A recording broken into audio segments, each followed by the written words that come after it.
Hello students, welcome to my channel. तो आज मैं आप सभी को चैप्टर नंबर 4 डिटर्मिनेंट्स की एक्सरसाइज 4.3 के सारे क्वेश्चंस की रिवीजन इस वीडियो में करवाऊंगी। तो बस आपसे एक छोटी सी रिक्वेस्ट है कि आपने वीडियो को लास्ट तक जरूर देखना है ताकि आपको सारे क्वेश्चंस अच्छे से समझ आ जाए। ठीक है, तो देखिए बेटा, आपके पास ना इस एक्सरसाइज 4.3 में टोटल 5 क्वेश्चन है और आपको ना इस एक्सरसाइज में माइनर और को फैक्टर्स ही फाइंड आउट करने हैं। ठीक है, तो मैंने आपको माइनर और को फैक्टर्स फाइंड आउट करना अच्छे से इंट्रोडक्शन वाली वीडियो में समझाया है कि किस तरीके से आपको माइनर निकालना है, किस तरीके से आपको को फैक्टर्स निकालने हैं। ठीक है, तो अगर आपने वो इंट्रोडक्शन वाली वीडियो अभी तक नहीं देखी है तो प्लीज जाकर देख लीजिएगा। ठीक है, तो चलिए करते हैं यहां पर इस एक्सरसाइज के क्वेश्चंस। क्वेश्चन नंबर 1 करते हैं। हमें दिया है राइट माइनर्स एंड को factors of the elements of following determinants. तो देखिए बेटा, आपको क्वेश्चन नंबर 1 में ना 2 पार्ट्स दिए हैं। ठीक है, तो चलिए फर्स्ट पार्ट करते हैं। तो आपको ये डिटर्मिनेंट दे रखी है 2/2 ऑर्डर की, आपको माइनर और कोफैक्टर्स निकालने हैं। ठीक है, तो सबसे पहले हम माइनर निकालेंगे। ओके, अब मैंने आपको माइनर निकालना बताया है। क्या बताया है कि जिस भी एलिमेंट का आपको माइनर निकालना है, आपने देखना है कि वो एलिमेंट मेरा किस रो और किस कॉलम में रहता है, किस रो और किस कॉलम में वो लाई कर रहा है आपका एलिमेंट। ठीक है, तो उस रो और उस कॉलम को आपने डिलीट कर देना है, जो बचेगा वो आपका माइनर होगा। ओके, तो देखिए यहां पर समझिए, आपको इस एलिमेंट का माइनर निकालना है। तो इस एलिमेंट का माइनर निकालना है तो इसका नाम क्या हो जाएगा, M11। ओके, मैंने आपको बताया है ना, जिस भी एलिमेंट का आप माइनर निकालोगे तो ये एलिमेंट का नाम क्या है वैसे, A11। ठीक है, फर्स्ट रो फर्स्ट कॉलम में रहता है ना, तो A11। तो इसको हम कैसे डिनोट करेंगे, इसके माइनर को M11 से। ठीक है, अब ये एलिमेंट आपका कहां रहता है, फर्स्ट रो फर्स्ट कॉलम में रहता है। ठीक है, तो फर्स्ट रो फर्स्ट कॉलम को डिलीट कर दो, बचा क्या, 3 बचा, तो 3 इसका माइनर है। ओके, नेक्स्ट देखिए, इसका नाम क्या होगा, M12। फर्स्ट रो सेकेंड कॉलम में रहता है ना, तो फर्स्ट रो सेकेंड कॉलम को डिलीट कर दो, बचा क्या, 0 0, ये आंसर। नेक्स्ट इसका नाम क्या होगा, M21। Second row first column. Okay, second row first column में रहता है ना, और सेकेंड रो फर्स्ट कॉलम को डिलीट कर दो, बचा क्या, -4। -4 इस एलिमेंट का माइनर हो जाएगा। ओके, नेक्स्ट है, इसका नाम होगा M22। तो सेकेंड रो सेकेंड कॉलम को डिलीट कर दो, बचा क्या, 2 बचा, 2 यहां लिख दो, ये माइनर है आपका। समझ आया, माइनर समझ आया कैसे निकाला हमने। ठीक है, अब को फैक्टर्स निकालते हैं। ठीक है, अगर आपको माइनर निकालने आता है ना, ठीक है, तभी आप को फैक्टर्स निकाल पाओगे। ठीक है, को फैक्टर्स निकालने के लिए आपको माइनर निकालने बेटा आना चाहिए। ठीक है, माइनर निकालने आएगा तभी आप को फैक्टर्स निकाल पाओगे। ओके, तो देखिए को फैक्टर्स निकालने के लिए मैंने आपको बताया है कि को फैक्टर्स को किससे डिनोट करते हैं, कैपिटल A से। ठीक है, तो देखिए आपको ये जो आपका एलिमेंट है इसका को फैक्टर निकालना है, तो इसका नाम क्या हो जाएगा, A11। ओके, फॉर्मूला क्या है, -1 की पावर I प्लस जे क्या है, ये रो और कॉलम, 1 + 1 इंटू M11। ठीक है, इंटू M11। ठीक है, इस एलिमेंट, जिस एलिमेंट का को फैक्टर निकाल रहे हो उसी एलिमेंट का आपने माइनर साथ में मल्टीप्लाई करके लिखना है। समझ आया ये फॉर्मूला। ठीक है, अब आपने यहां पर देखिए करिए सॉल्व। देखिए -1 की पावर 2 और ये M11 कितना आया है, 3। तो ये तो आपको देखिए इवन है, पावर इवन है तो 1 देगा, 1 × 3 3 आ गया। ठीक है, समझ आया। नेक्स्ट इस एलिमेंट का को फैक्टर निकालना है, क्या नाम हो जाएगा, A12। फॉर्मूला क्या बन जाएगा, -1 की पावर 1 + 2 इंटू M12 और यहां पर -1 की पावर 3 क्या है, ओड नंबर है, ओड है ना, तो यहां पर आपको आंसर क्या मिलेगा, -1 मिलेगा। ठीक है, -1 की पावर 3 -1 मिलेगा और M12 क्या है, 0 है, -1 × 0 0। Okay, A21। नेक्स्ट ये आपका A21 फॉर्मूला देखिए ये बनेगा। अब यहाँ पर M21 कितना है, -4 और ये आपको -1 देगा, -1 × -4 4। ठीक है, नेक्स्ट A22 फॉर्मूला ये बनेगा। ओके, तो -1 की पावर ये देखिए 4 इवन है तो ये 1 देगा, पावर में ओड रहेगा तो -1 रहेगा। ठीक है, पावर में इवन रहेगा तो आपको 1 मिलेगा, ये याद रखना। ओके, अब देखिए यहाँ पर इसका माइनर क्या है, 2, यहाँ पर रखिए, ये आंसर 2 आ गया। ठीक है, तो एक चीज आप हमेशा नोटिस करना, माइनर आपको निकालने आते हैं ना, ठीक है, अब उसी का आप को फैक्टर जब निकालोगे ना, तो यहाँ पर देखिए ये इवन है, इवन मिलेगा आपको, ठीक है। यहाँ पर देखिए 1 + 1 ये इवन मिलेगा पावर में, ठीक है। तो इसके आंसर को कोई फर्क नहीं पड़ेगा, यही आंसर होगा। यहाँ पर तो देखिए ये तो 0 है तो ये तो 0 ही रहेगा। अब ये A21 ये देखिए पावर में ऑड रहेगा बेटा, ऑड रहेगा तो इसके आंसर को फर्क पड़ेगा। -4 है तो आपका प्लस का 4 आंसर आएगा, ठीक है, क्योंकि यहाँ पर -1 मल्टीप्लाई हो जाएगा। ओके, अब ये A22 पावर में इवन रहेगा तो यही आपका 2 ही आंसर रहेगा, ठीक है।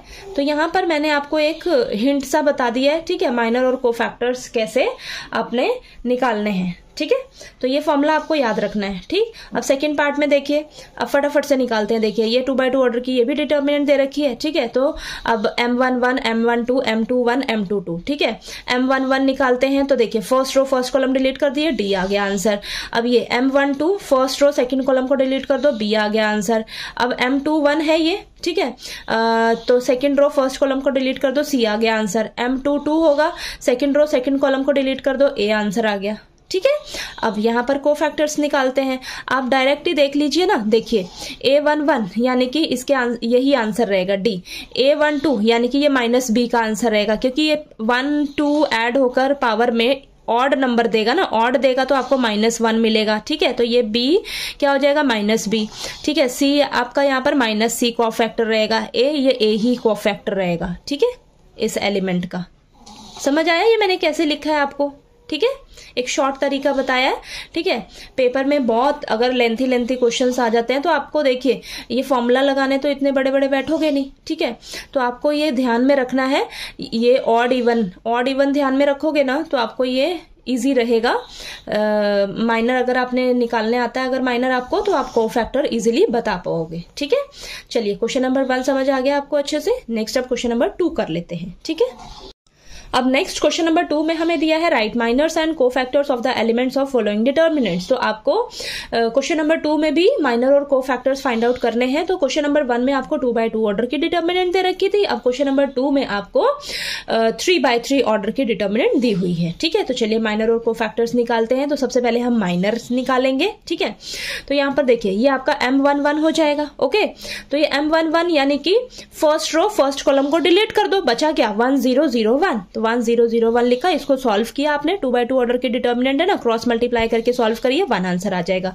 नेक्स्ट ये M12 first row second column को डिलीट कर दो, तो ये 0001 बचा, ठीक है, इसको सॉल्व किया, 0 आ गया। नेक्स्ट M13 तो फर्स्ट रो थर्ड कॉलम को डिलीट कर दो, 0100 बचा, ठीक है, ये रहा, ओके, इसको सॉल्व किया, 0 आंसर। नेक्स्ट ये M21 second row first column को डिलीट कर दो, तो 0001 बचेगा, ठीक है, 0 answer.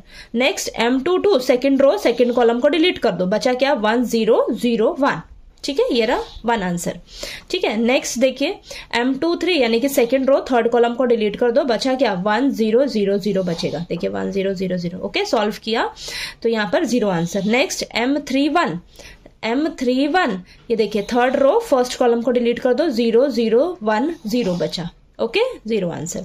Next M32 third row second column को डिलीट कर दो, 1000 ये बचा, 0 answer. Next third row third column को डिलीट कर दो, 1001 आंसर क्या आया 1, ठीक है। ये माइनर निकल गए आपके। अब को फैक्टर्स देख लेते हैं हम, ठीक है। तो ये मैंने फॉर्मुलेज भी यहाँ पर अच्छे से मेंशन किए हैं। अब देखिए A11 निकालना है, मैंने आपको बताया ना, यहाँ पर ओड इवन देख लो, ये इवन है तो आंसर को कोई फर्क नहीं पड़ेगा, 1 ही रहेगा। ये तो आपके जो भी 0 है ना, तो को फैक्टर भी 0 ही रहेगा, क्योंकि देखिए माइनर अगर 0 है तो मल्टीप्लाई करोगे 0 को किसी से भी तो वो आपको 0 ही देगा, तो जो 0 है वो आंसर 0 ही रहेगा। यहाँ पर देखिए ये 1 है आंसर, ये इवन है तो 1 ही आंसर रहेगा। अब ये तीनों 0 है, ये अभी आपके तीनों 0 रहेंगे, ठीक है। अब ये 1 है, यहाँ पर पावर में इवन मिलेगा, ठीक है, तो ये 1 ही आंसर रहेगा, ठीक है। समझ आया माइनर और कोफैक्टर कैसे निकाला है हमने, फर्स्ट पार्ट था। अब चलिए हम इसका सेकंड पार्ट कर लेते हैं, क्वेश्चन नंबर 2 का, ठीक है। अब नेक्स्ट क्वेश्चन नंबर 2 में 2 के सेकंड पार्ट में हमें दिया है 3/3 ऑर्डर की डिटर्मिनेंट है, ठीक है। तो चलिए सबसे पहले माइनर निकालते हैं, फिर कोफैक्टर्स निकालते हैं। तो देखिए M11 इसका नाम क्या होगा, M11 तो फर्स्ट रो फर्स्ट कॉलम को डिलीट कर दो, बचा क्या 5 - 1 1 2, इसको क्रॉस मल्टीप्लाई करके सॉल्व किया, 11 आंसर आया, ठीक है। Next M12 first row second column को डिलीट कर दो, 3 - 1 0 2, ये बचा, इसको सॉल्व किया, 6 आंसर आया। Next M13, first row third column को डिलीट कर दो, 3501 बचा। ठीक है, इसको सॉल्व किया, 3 आंसर आया। ओके, क्रॉस मल्टीप्लाई करना है, बीच में माइनस का साइन रहेगा। ठीक है, आता है ना आपको 2x2 ऑर्डर के डिटर्मिनेंट सॉल्व करना। ठीक, नेक्स्ट इसका नाम क्या रहेगा, M21, second row first column को डिलीट कर दो, बचा क्या 0412, सॉल्व किया, -4 answer. Next M22, second row second column को डिलीट कर दो, 1402। ठीक है, ये देखिए ये रहा 2 आंसर। ठीक है, next M23, second row third column को डिलीट कर दो, 1001 बचा। ठीक है, 1 answer. Next M31, third row first column को डिलीट कर दो, बचा क्या 045 -1। ठीक है, -20 answer. Next M32, third row second column को डिलीट कर दो, 143 -1। ठीक है, सॉल्व किया, -13 answer. Next M33, third row third column को डिलीट कर दो, 1035 बचा। ठीक है, 5 आंसर। ठीक है, तो देखिए माइनर निकल गए हमारे। अब को फैक्टर्स निकाल लेते हैं। ठीक है, तो मैंने आपको एक शॉर्ट ट्रिक बताई ना, देखिए को फैक्टर्स निकालने के लिए। अब यहाँ पर ये देखिए इवन रहेगा तो यही 11 ही आंसर रहेगा। ठीक है, ये ऑड रहेगा तो ये -6 आंसर रहेगा। देखिए अब ये इवन पावर में रहेगा, ठीक है, तो यही 3 आंसर रहेगा। नेक्स्ट ये ऑड देगा हमें, ठीक है, पावर में, तो -4 है तो प्लस का 4 आंसर हो जाएगा। ठीक है, क्योंकि -1 यहाँ पर आएगा और ये -4 आपका माइनर है, तो -1 × -4 प्लस का 4 रहेगा। ठीक है, और देखिए ये आपका 2 ही आंसर रहेगा। नेक्स्ट ये 1 है तो -1 आंसर रहेगा। ये भी इवन देगा पावर में तो -20 है, -20 ही आंसर रहेगा आपका कोफैक्टर। -13 है, 3 + 2 5 रहेगा ना पावर में। ठीक है, तो ओड नंबर रहेगा तो -1 देगा, और -13 माइनर है तो -1 × -13 आंसर। ओके, अब 5 है तो 3 + 3 पावर में 6 रहेगा, इवन नंबर रहेगा। ठीक है, तो ये आपका जो ये आंसर है माइनर, वही आपका कोफैक्टर ही रहेगा। ठीक है, समझ आया क्या मैं आपको यहाँ पर बताना चाह रही हूँ। ठीक है, अगर पावर में ऑड इवन रहेगा तो आपका यही जो माइनर है वही कोफैक्टर रहेगा। अगर पावर में आपका ऑड आएगा ना बेटा, तो आपका जो माइनर आया है ना, अगर प्लस का माइनर आया है तो आपका नेगेटिव का कोफैक्टर रहेगा। ठीक है, प्लस का है तो माइनस का कोफैक्टर रहेगा। अगर माइनस का माइनर है और आपका पावर ऑड रहेगा बेटा, तो माइनस का है तो आपका ये प्लस का हो जाएगा कोफैक्टर। ठीक है, ये चीज आपने देखनी है। ओके, तो आपने कंफ्यूज नहीं होना है। अगर आपको कंफ्यूजन लग रही है तो आप डायरेक्ट ये फॉर्मूला लगाइए। ठीक है, फॉर्मूला लगाइए और कोफैक्टर निकाल लीजिए। ठीक है, माइनर आपने ध्यान से निकालना है। ठीक है, माइनर सही निकला रहेगा ना, तभी आपके कोफैक्टर भी सही निकलेंगे। ओके, तो चलिए अब इसका हम थर्ड क्वेश्चन कर लेते हैं। ठीक है बेटा, अब नेक्स्ट क्वेश्चन नंबर 3 में हमें दिया है, using cofactors of elements of second row evaluate this determinant. तो देखिए बेटा, आपको क्वेश्चन नंबर 3 में ना डिटर्मिनेंट फाइंड आउट करना है, लेकिन आपको यहाँ पर स्पेशली मेंशन किया गया है कि आपको ना सेकेंड रो के एलिमेंट्स के कोफैक्टर्स का यूज करके डिटर्मिनेंट निकालना है। ठीक है, अगर नहीं बोला रहता है तो हमें डिटर्मिनेंट पता है कैसे निकालते हैं। हम किसी भी रो या किसी भी कॉलम को एक्सपैंड कर लेते हैं और हमारा डिटर्मिनेंट निकल जाता है। ठीक है, लेकिन यहाँ पर आपको स्पेशली बोला गया है कि सेकेंड रो के एलिमेंट्स के कोफैक्टर्स का ही यूज करके डिटर्मिनेंट निकालना है। तो अब इसके अकॉर्डिंग हम क्वेश्चन को सॉल्व करेंगे। ठीक है, तो देखिए बेटा, अगर आपको ऐसे स्पेशली मेंशन किया जाएगा ना, ठीक है, तो आपने क्या करना है, यहाँ पर आपका ना एक फॉर्मूला बनेगा। ठीक है, फॉर्मूला बनेगा डिटर्मिनेंट निकालने के लिए। क्या फॉर्मूला बनेगा याद रखना है हमेशा। यहां पर देखिए सेकंड रो बोला है। ठीक है, सेकंड रो ध्यान में रखना है। सेकंड रो बोला है तो अब आपने क्या दिमाग में रखना है, सेकंड रो बोला है ना, तो सेकंड रो के एलिमेंट्स को सेकंड रो के कोफैक्टर से मल्टीप्लाई करके बीच में प्लस का साइन आपने लगा देना है, वो आपका फॉर्मूला बन जाएगा। देखिए जरा क्या फॉर्मूला बनेगा डिटर्मिनेंट निकालने का। तो सेकंड रो ध्यान में रखो जरा, सेकंड रो मेरी ये है। ठीक है, अब सेकंड रो का ये जो पहला एलिमेंट है इसका नाम क्या रहता है, A21। ठीक है, A21 इसके कोफैक्टर से मल्टीप्लाई कर दो, कैपिटल A21। ठीक है, प्लस बीच में प्लस का साइन मैंने बोला ना। नेक्स्ट क्या है, A22 इंटू इसका कोफैक्टर क्या होगा, A22 प्लस नेक्स्ट ये सेकंड रो का ये एलिमेंट क्या नाम होगा, A23 इंटू इसका कोफैक्टर कैपिटल A23। ठीक है, तो ये फॉर्मूला बन जाएगा आपका। इस फॉर्मूले को यूज करोगे तो आपको डिटर्मिनेंट मिल जाएगा। किसके अकॉर्डिंग, सेकंड रो के एलिमेंट्स के कोफैक्टर्स का यूज करके हम ये डिटर्मिनेंट निकालेंगे। ठीक है, आपको ना इस सेकंड रो की जगह कुछ भी दे सकता है कि फर्स्ट रो यूज करो, थर्ड रो यूज करो, फर्स्ट कॉलम यूज करो, सेकंड कॉलम यूज करो, थर्ड कॉलम यूज करो, तो उसके हिसाब से आपका ये जो फॉर्मूला है ये चेंज हो जाएगा बेटा। ठीक है, अगर आप बोलोगे कि ये फॉर्मूला क्या बनेगा तो वो भी मैं बता दूंगी आपको। ठीक है, बस आपने क्या करना है, जिस भी रो या जिस भी कॉलम के एलिमेंट्स को कोफैक्टर्स का यूज करने के लिए बोला जाए ना, तो आपने उस रो या उस कॉलम के एलिमेंट्स को लेना है, उनके कोफैक्टर्स के साथ मल्टीप्लाई करना है और बीच में ऐसे प्लस का साइन लगा देना है। ठीक है, तो आपका ये फॉर्मूला बन जाएगा। ठीक है, समझ आया आपका ये फॉर्मूला कैसे बना। अब इसी फॉर्मूले को यूज करना है और इसको सॉल्व कर देना है। ठीक है, तो हमें तो सबसे पहले ना कोफैक्टर चाहिए होंगे। हमें ये तो एलिमेंट्स पता ही है ये तीनों, ठीक है, लेकिन मुझे कोफैक्टर्स नहीं मालूम। ठीक है, कोफैक्टर्स नहीं मालूम तो सबसे पहले हम कोफैक्टर्स निकालेंगे। तो a21 फॉर्मूला क्या बनेगा, -1 की पावर 2 + 1 इंटू m21, तो ये तो -1 देगा, और m21 यानी कि सेकेंड रो फर्स्ट कॉलम को डिलीट कर दो, 3 8 2 3। ठीक है, इसको सॉल्व किया तो हमारे पास 7 आंसर आया। नेक्स्ट a22, तो यहाँ पर देखिए -1 की पावर 2 + 2 1 देगा, इंटू m22 यानी कि सेकेंड रो सेकेंड कॉलम को डिलीट कर दो, 5 8 1 3, सॉल्व किया 7 आंसर। ठीक है, नेक्स्ट a23, तो यहाँ पर देखिए क्या बनेगा, -1 की पावर 2 + 3 ऑड है पावर में, तो -1 देगा, into second row third column delete कर दो, 5 3 1 2 बचा, इसको सॉल्व किया -7 कोफैक्टर आया है। ठीक है, कोफैक्टर्स निकल गए तीनों। अब इस फॉर्मूले में हम क्या करेंगे, वैल्यूज पुट कर देंगे। ठीक है, तो देखिए a21 कितना है, 2 है, कोफैक्टर कितना है, 7 है, नेक्स्ट प्लस a22 कितना है, 0 इंटू कोफैक्टर देखिए a22 कितना है, 7 है, नेक्स्ट a23 एलिमेंट कितना है, 1 इंटू कोफैक्टर कितना है, -7। इसको सॉल्व जब किया हमारे पास तो डिटर्मिनेंट कितना निकल कर आया है, 7 आया है। ठीक है, तो देखिए ये हमने डिटर्मिनेंट निकाल दिया किसके हिसाब से, सेकेंड रो के एलिमेंट्स के कोफैक्टर्स का यूज करके हमने ये डिटर्मिनेंट निकाला है। ठीक है, समझ आया। चलिए अब हम क्वेश्चन नंबर 4 कर लेते हैं। ठीक है, अब नेक्स्ट क्वेश्चन नंबर 4 में हमें दिया है using cofactors of elements of third column evaluate this determinant. तो देखिए बेटा आपको डिटर्मिनेंट निकालना है। ठीक है, लेकिन यहाँ पर मेंशन किया गया है कि थर्ड कॉलम के एलिमेंट्स के कोफैक्टर्स का यूज करके आपको डिटर्मिनेंट निकालना है। ठीक है, तो अब चलिए करते हैं। तो थर्ड कॉलम के एलिमेंट्स के कोफैक्टर्स का यूज करना है, तो उसके एक हिसाब से आपका फॉर्मूला बनेगा डिटर्मिनेंट निकालने का। ठीक है, मैंने आपको बताया ना थर्ड क्वेश्चन में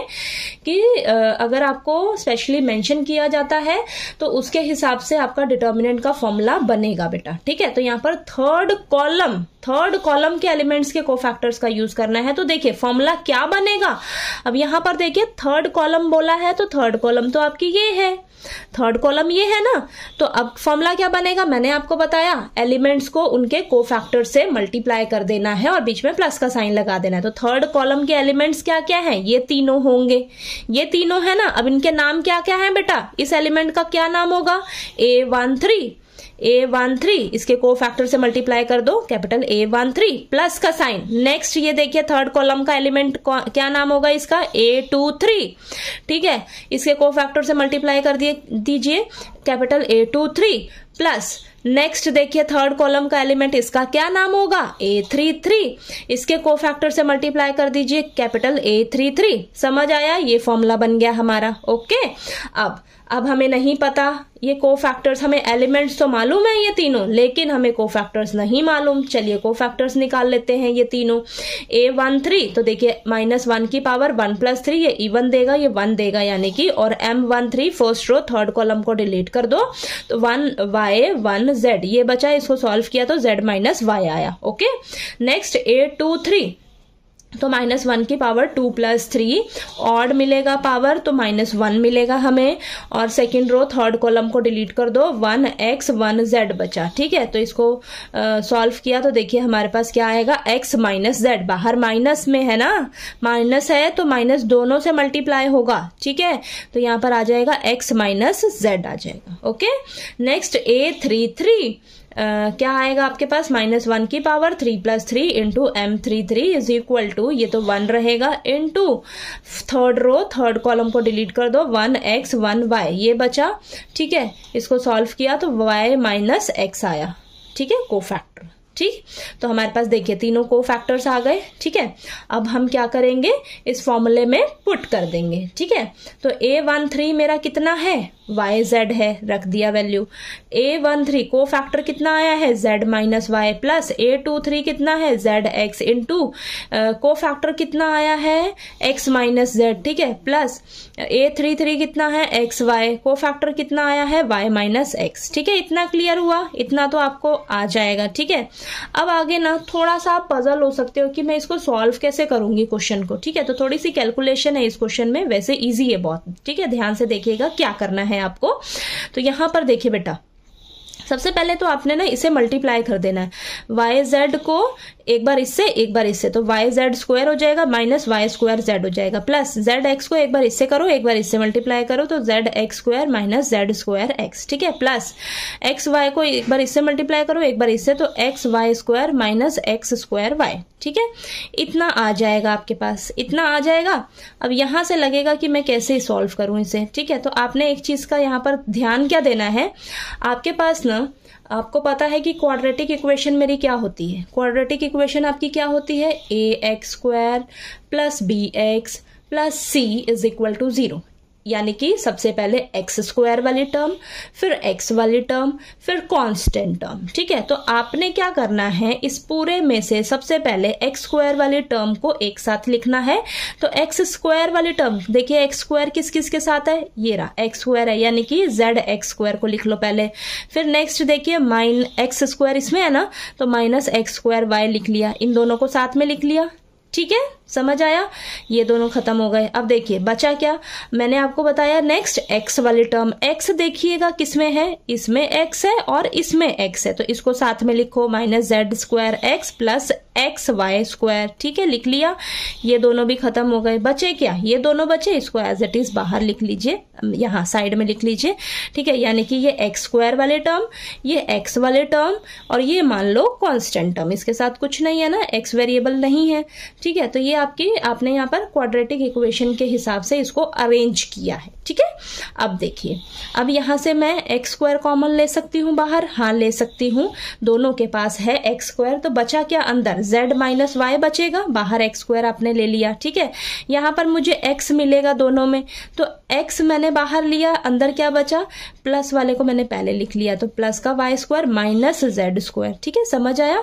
नेक्स्ट यहां से मैं क्या कॉमन ले सकती हूँ, यहां से मेरे पास वाई भी है दोनों में और जेड भी है दोनों के पास, तो वाई जेड कॉमन लिया, तो बचा क्या अंदर, जेड माइनस वाई बचा। ठीक है, इतना क्लियर हुआ आपको, यहां तक हो जाएगा आपसे। ठीक है, अब आगे देखिए मैंने क्या किया है, नेक्स्ट स्टेप में यहां पर a square minus b square का फॉर्मूला हम लगा सकते हैं। आइडेंटिटी क्या होती है हमारी, a minus b into a plus b, तो y minus z into y plus z, और बाकी सभी को एज इट इज लिखा है। ठीक है, ठीक।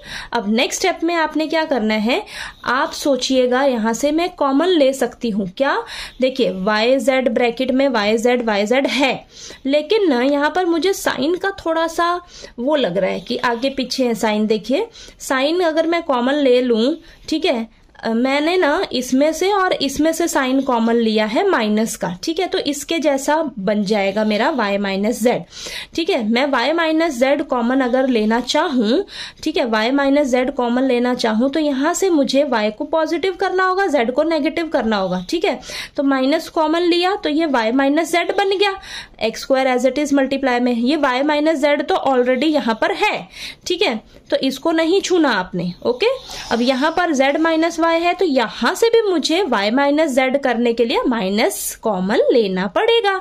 ठीक है, तो माइनस कॉमन लिया तो ये प्लस जो है ये माइनस बन जाएगा। ठीक है ना, तो यहां पर ये y माइनस जेड हो गया। ठीक है, जब मैंने माइनस का साइन कॉमन बाहर लिया, तो यहां पर देखिए माइनस की गलती मत करिएगा। ठीक है, अब ये मत सोचिएगा कि ये मैंने माइनस कैसे बाहर निकाल लिया। ठीक है, मैंने इसको y माइनस जेड बनाने के लिए मुझे माइनस लेना पड़ा है बाहर। ठीक है, ठीक, समझ आया इतना। अब देखिएगा y माइनस जेड यहां भी है, y माइनस जेड यहां भी है, y माइनस जेड यहां भी है, तो मैं तीनों में से क्या कर सकती हूँ, y माइनस जेड को कॉमन ले सकती हूँ बाहर, तो मैंने ले लिया कॉमन।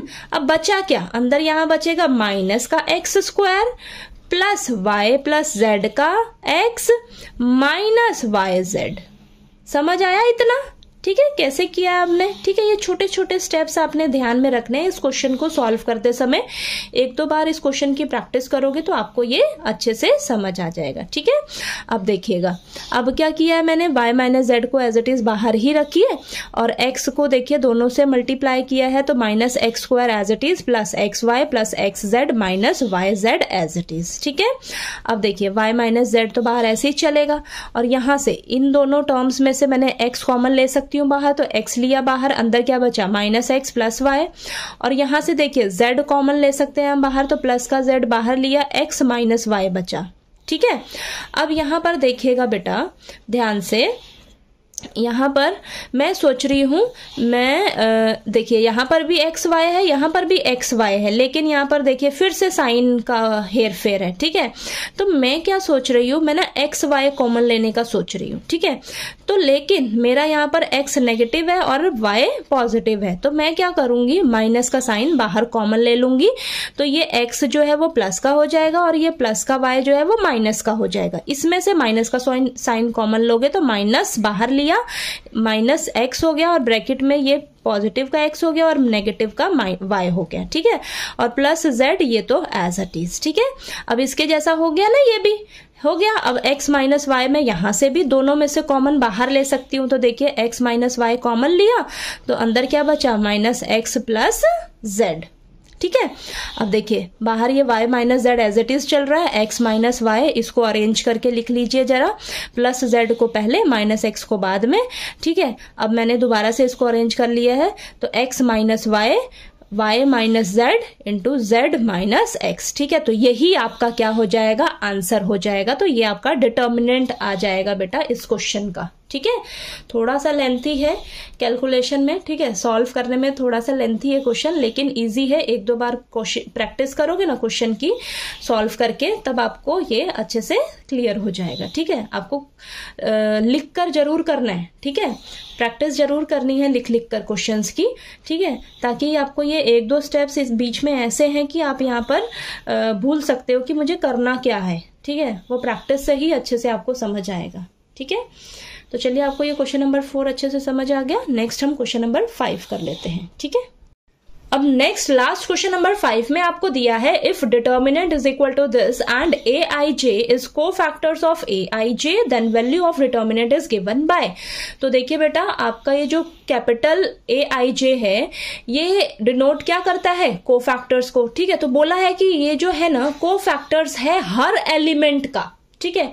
तो आपके डिटर्मिनेंट की वैल्यू क्या होगी, तो मैंने आपको पिछले क्वेश्चंस में बताया कि अगर आपको डिटर्मिनेंट की वैल्यू निकालने के लिए बोल दिया जाए, लेकिन वहां पर स्पेशली मेंशन करा होगा कि अगर आपको इस रो या इस कॉलम के एलिमेंट्स के को फैक्टर्स का यूज करके आपको डिटर्मिनेंट निकालना है, तो उसके हिसाब से आपके पास फॉर्मूला बनता है ना, ठीक है। फॉर्मूला क्या बनता है, आपका जो जिस भी रो या जिस भी कॉलम के हिसाब से एलिमेंट्स के कोफैक्टर्स का यूज करना है, तो उस रो या उस कॉलम के एलिमेंट्स को आपने कोफैक्टर से मल्टीप्लाई कर देना है, बीच में प्लस का साइन लगा देना है, ठीक है। ये चीज याद रखनी है, एलिमेंट्स को उनके कोफैक्टर से मल्टीप्लाई कर देना है, तो उसके हिसाब से आपकी डिटर्मिनेंट की वैल्यू जो है वो निकलती है, ठीक है। तो अब देखिएगा इसके हिसाब से आपका यहां पर 4 ऑप्शंस दिए हैं, तो चारों ऑप्शन में से ना कोई एक फॉर्मूला जो है वो आपका करेक्ट बनेगा, उसी को यूज करके ही आप डिटर्मिनेंट की वैल्यू निकाल लोगे, ठीक है। तो आप देखिए यहां पर मैंने ये एग्जांपल भी लेकर आपको बताया है कि अगर मैं फर्स्ट रो के एलिमेंट्स के कोफैक्टर्स का यूज करूं तो मेरा डिटर्मिनेंट का वैल्यू कैसे निकलेगा, क्या फॉर्मूला बनेगा। तो देखिए फर्स्ट रो को ध्यान में रखना है, तो फर्स्ट रो के एलिमेंट्स ये हैं, इन सभी एलिमेंट्स को इनके कोफैक्टर से मल्टीप्लाई कर दो और बीच में प्लस का साइन लगा दो, ये आपका फॉर्मूला बन जाएगा, ठीक है। अब इसी के हिसाब से देखिएगा इन चारों ऑप्शन में से कौन सा ऑप्शन आपका करेक्ट हो सकता है। तो देखिए यहां पर देखिएगा, अब ये देखिए फर्स्ट ऑप्शन अगर मैं देखूं तो यहां पर A11 है और यहां पर इसका कोफैक्टर A31 है, तो ये तो पहले ही गड़बड़ हो गया, ठीक है। यानी कि हमें क्या बोलना है, एलिमेंट्स को उसके कोफैक्टर से मल्टीप्लाई करना होना चाहिए, ठीक है, तभी वो फॉर्मूला करेक्ट बनता है आपका, ओके। डिटर्मिनेंट की वैल्यू निकालने के लिए ये तो ए ऑप्शन तो गलत हो गया। नेक्स्ट बी ऑप्शन में देखिए A11, हाँ इसका कोफैक्टर A11, नेक्स्ट A12, लेकिन यहाँ पर तो कैपिटल कोफैक्टर क्या है, A21 है, तो ये भी गड़बड़ है, ठीक है, ये बी ऑप्शन भी आपका गलत है, ठीक। नेक्स्ट सी ऑप्शन देखिए, A21 और यहाँ पर कोफैक्टर A11 ले लिया, तो ये भी गलत है, ये भी गलत है। लास्ट डी ऑप्शन देखते हैं, A11 इसका cofactor A11, A21 cofactor A21, next A31 cofactor A31, यानी कि ये मेरा बिल्कुल सही ऑप्शन है, ये सही ऑप्शन है। और यहां से आप जरा पता लगाइए यहाँ पर कौन सी रो या कौन सी कॉलम आपकी यूज हो रही है। यहाँ पर मेरी फर्स्ट कॉलम यूज हो रही है बेटा, देखिए कौन से एलिमेंट्स हैं, A11, A21, A31, यानी कि ये मेरा फर्स्ट कॉलम यूज हो रहा है। फर्स्ट कॉलम के एलिमेंट्स के कोफैक्टर्स का यूज करके यहाँ पर डिटर्मिनेंट की वैल्यू का फॉर्मूला बना है, ठीक है, ठीक। तो ये फॉर्मूला आपका बिल्कुल सही है, यानी कि मेरा ऑप्शन डी जो है वो करेक्ट ऑप्शन है, क्योंकि यहां पर हम क्या कर रहे हैं, फर्स्ट कॉलम के एलिमेंट्स के कोफैक्टर्स का यूज कर रहे हैं, उसके हिसाब से मेरी डिटर्मिनेंट की वैल्यू बनेगी, ठीक है, इस फॉर्मूले के हिसाब से, ठीक है, ये फॉर्मूला यूज करेंगे तो मेरी डिटर्मिनेंट की वैल्यू निकल जाएगी। ओके, समझ आया? थोड़ा सा मैंने डिटेल में अच्छे से बता दिया आपको कि कैसे आपको कुछ भी क्वेश्चन में आ सकता है, कोई भी रो या किसी भी कॉलम को यूज करने के लिए कह सकते हैं, तो आपको ये फॉर्मूला बनाने आना चाहिए बेटा, ठीक है। समझ आया आपको?